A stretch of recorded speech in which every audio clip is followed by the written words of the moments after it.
আমাকে পুণ্য কাটিয়ে রে ওকে ফোন করে কইছে পুলিশে কাল কোনটা জালসা আছে পুলিশে হ্যাঁ জালসা শুনতে যাবে কইছে পুলিশ না জালসা শুনতে যাবে ভিক চাইতে যাবে লাগে হ্যাঁ পুলিশে কাল কোনটা জালসা আছে তারপরে কাল এখানে আছে পরশু কোনটা আছে মানে এক মাসের বায়োডাটা ওকে ঘুমিয়ে দে এক মাস হলো যেখানে যেখানে জালসা আছে ভিক্ষা করতে যাবে তার লাগে ফের তোর কইছে আচ্ছা ফের আই যেতে মনে করতে হচ্ছে ফের 4 দিন পরে করব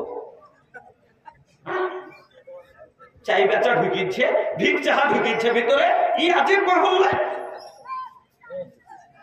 তো তাহলে একজন পুরুষকে করতে হবে 4টা কাজ তাহলে সংসার ভালো হয়ে চলবে আর একজন স্ত্রী করতে হবে 6টা কাজ তাহলে সংসার ভালো হয়ে চলবে কি কি কাজ করতে হবে আগে মহিলা পুরুষ হলো বড় ওই হলো হাকিম ওই হলো মালিক তো পুরুষের 6টা হক আগে বয়ান করে দিই খুব ছোট ছোট করে করবো আজকে মাথায় একটা দায়িত্ব আছে তো কালেকশনের এই জন্য লম্বা করবো না একটা করে হাদিস পড়বো আর আগে বেড়ে দেবো ইনশাল্লাহ তো 1 নম্বর হক হলো তারপরে 4টা তখন মহিলার বয়ান করবো ইনশাল্লাহ তো মাপন ভালো করে ধ্যান দিবেন আপনার উপরে আপনার স্বামী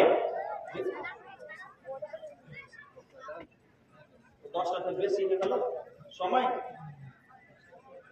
ঠিকই তো আপনারা তো লেট করলেন তো তাহলে ওয়াজটা পরে করবো নাকি আচ্ছা লম্বা হয়ে যাবে মামা কাছে লম্বা হয়ে যাবে চলেন লম্বা করবো না একটা করে হাদিস পড়বো 2 মিনিটে একটা করে হাদিস পড়ে দিয়ে আগে বেড়ে দেবো তাহলে তো 2 ঘন্টার ওয়াজ 15 মিনিটে সারবে কি করবো খালি একটা করে হাদিস পড়ে পালিয়ে যাবো আর কি করবো হ্যাঁ তো 1 নম্বর হলো স্বামীর খিদমত এটা হলো পুরুষের স্ত্রীর উপরে একটা হক যে খিদমত নেবে স্ত্রীর কাছে হাদিস শুনেন হাসান বিন মুহসিন বলছেন যে একদিন আমার ফুফু আল্লাহ রাসূলের বাড়ি গেলেন কোনো কাজে এবার কাজ হয়ে গেল তো আমার ফুফু আল্লাহ রাসূলের বাড়ি থেকে বাড়ি আসছেন ওই সময়তে আল্লাহ রাসূল আমার ফুফুকে বলছেন যে তোমার স্বামী বেঁচে আছে যে জি হুজুর আছে বেঁচে আছে বলছে আচ্ছা বলো তো তোমার স্বামীর তুমি কিরকম খিদমত করো আল্লাহর নবী হাসান বিন মুহসিনের ফুফুকে বলছে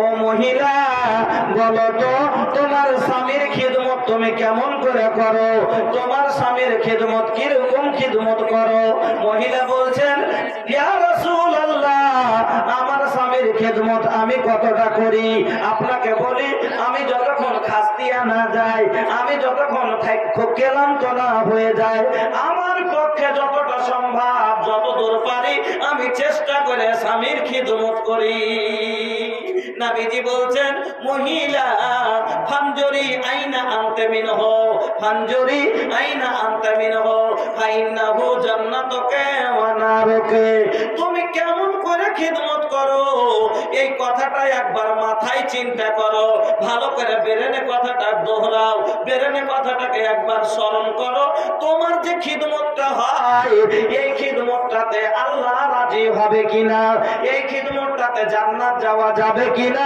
এই খিদমতটাতে তোমার পুরুষ খুশি হয় কিনা কেন তোমার স্বামী হলো তোমার জান্নাত আর তোমার স্বামী হলো তোমার জাহান্নাম তোমার স্বামী হলো তোমার জান্নাত তোমার স্বামী হলো তোমার জাহান্নাম স্বামীর খিদমত করো জান্নাতে যাইবে স্বামীর খিদমত না করো জাহান্নামে যাইবে 1 নম্বর হক হয়ে গেল স্বামীর খিদমত করবেন 2 নম্বর আল্লাহ পাকের নবী বলছেন 2 নম্বর হলো স্বামীর অনুগত্য করা অর্থাৎ ফরমা বারদারি করা স্বামীর কথা মতো চলা স্বামীর কথা মতো চলতে হবে আল্লাহ পাকের নবী বলছেন যে 2 নম্বরে আল্লাহ পাকের নবী বললেন যে মহিলা 5 ওয়াক্ত সালাত আদায় করবে যে মহিলারা দুনিয়াতে 4খানা কাজ করে যাবে আল্লাহ রাব্বুল আলামিন জান্নাতে তার জন্য 8খানা জান্নাতের দরজা খুলে দিয়ে বলবেন যেটা দিয়ে ইচ্ছা জান্নাতে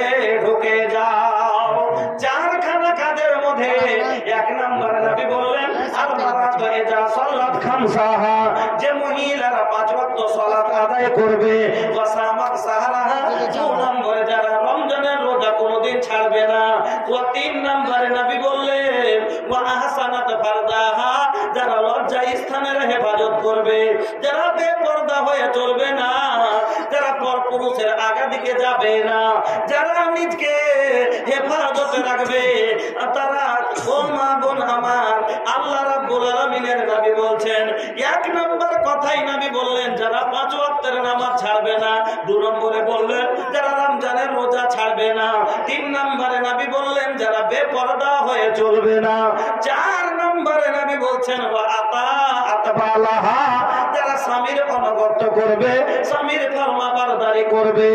নবী বলছেন ফালতাদখুল মিন আইয়া আবওয়াবিল জান্নাতির সাআত, জান্নাতের 8খানা দরজা তার জন্য আল্লাহ খুলে দিয়ে বলবেন যেটা দিয়ে ইচ্ছা জান্নাতে প্রবেশ করো।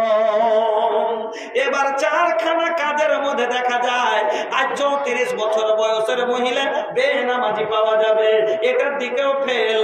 2 নম্বরে যদি দেখেন নবী বললেন রমজানের রোজা যারা রাখবে, এমন মহিলা পাওয়া যাবে যারা রমজানের রোজা বাকি হয়ে গেছে রাখেন। 3 নম্বরে নবী বললেন ওয়া আহসানাত পর্দা, যারা কি করবে পর্দার খেয়াল রাখবে। আর আজ তো পর্দার নামে পর্দা, আল্লাহু আকবার। অবস্থা যদি দেখেন মাথা খারাপ হয়ে যাবে। আয় ধাগা আলা আসিয়া বলে ধাগা লিবা ধাগা, 5-7 নারী মিলে ঘেরে নিচ্ছে ধাগা আল আগা, কেউ বলে লাল নিব, কেউ বলে কালো, কেউ বলে এই মন ধাগা লক্ষ্য ভালো, 5টা-7টা মিলে ঘিরে সব মার্কেটিং করছে। তো ভাই আপনাকে বলছি মা বোন আমার, 2 নম্বরে হলো স্বামীর ফরমাবরদারি, কথা মতো চলবেন। 3 নম্বরে আল্লাহ পাকের নবী বলছেন, খালি একটা করে কথা শুনে যান। 3 নম্বরে নবী বললেন যারা কি করবে স্বামীর বিনা অনুমতিতে চলবে না। হাদিস নবীজি বলছেন লা ইয়াহিল্লু লিল মারাতি আন তাসুমা ওয়া দাওতুহা শাহিদুন ইল্লা বিইজনি, এমন কিরকম ভাবে তাকে মেনে চলবে যে যদি এক নাফল রোজাটা তা করতে চায় তো স্বামীকে জিজ্ঞাসা করে করবে, বিনা অনুমতিতে করবে না। 4 নম্বরে নবী বললেন এই স্বামীর হক স্ত্রীর উপরে যে লা তুনফিকুল মারআতু শাইয়ান মিন বাইতি যাওজিহা, তার পুরুষের মালকে নষ্ট করবে না, খরচ করবে না। 5 নম্বরে নবী বললেন তার বাড়িতে কাউকে অবর্তমানে ঘুরতে দিবে না। 6 নম্বরে নাশুকরি করবে না। হাদিস আর পড়বো না, জেনে গেল আর সময় নেই। এই 6টা কাজ। আচ্ছা, কোনো মহিলা যদি স্বামীর খিদমত করে, স্বামীর কথার বাইরে মানে কথার বাইরে চলে না, স্বামীর অনুমতি ছাড়া কাজ করে না, আর স্বামীর মাল নষ্ট করে না, স্বামীর বাড়িতে কাউকে ঢুকতে দেয় না, আর স্বামীর নাশুকরি করে না, এই 6টা গুণ যদি কোন মহিলার মধ্যে থাকে, এই মহিলা জীবনে গাইল মের খেবে কেন? কোনটাই মোকাই নেই কেন? কথা যখন অমান্য করে তখন কথা হয়, যখন নাফরমানি করে তখন কথা হয়, যখন খিদমত না করে তখন কথা হয়, নাশুকরি করে তখন ঝামেলা হয়। তো সবটি গুণ ওর মধ্যে, তাই তার কোন দিকে হবে না ঝামেলা, তখন যাচ্ছে সংসারে কোনো অশান্তি আসবে না। এটা হলো 6টা হক। এবার পুরুষের হলো 4টা হক। ওই 4টা হকের মধ্যে বাস 1 মিনিটে বলছি। 1 নম্বর হলো এই যে বললাম, আল্লাহ বলছেন প্রথম হক ওয়া আতুন নিসা সাদাকাতাহিন্না নিহলা, তার মোহর আদায় করে দিবা, মোহর আল্লাহকে দিয়ে দিবা, এটা হলো প্রথম হক। 2 নম্বর হলো আল্লাহ বলছেন ওয়ালা হুন্না আলাইকুম রিজকুহুন্না ওয়া কিসওয়াতুহুন্না বিল মারুফ, তাকে ভালোভাবে খাওয়াও, নান নাফকা দিবা, তাকে ভরণ পোষণ দিবা। কেন? গাড়ি চালাইলে লয়, গাড়িতে মোবিলের তেল লাগবে, আর এই মোবিলের তেল দেওয়া হলো মালিকের জিম্মেয়া, ওইটা হলো পুরুষের জিম্মাদারি। কেন? মোবিল কমে গেলে গাড়ি ক্যাঁচকোচ করবে, আর মহিলারা ক্যাঁচকোচ কখন করে? যখন না পায় তখন করে। 3 নম্বরে ওর সাথে ভালো ব্যবহার করবেন। 4 নম্বরে হাতকে খোলা, ওই যে বললাম না 2টা চাকা যদি দুরকম হয়ে যায় তাহলে চাকা খুলে ফেলা লাগবে।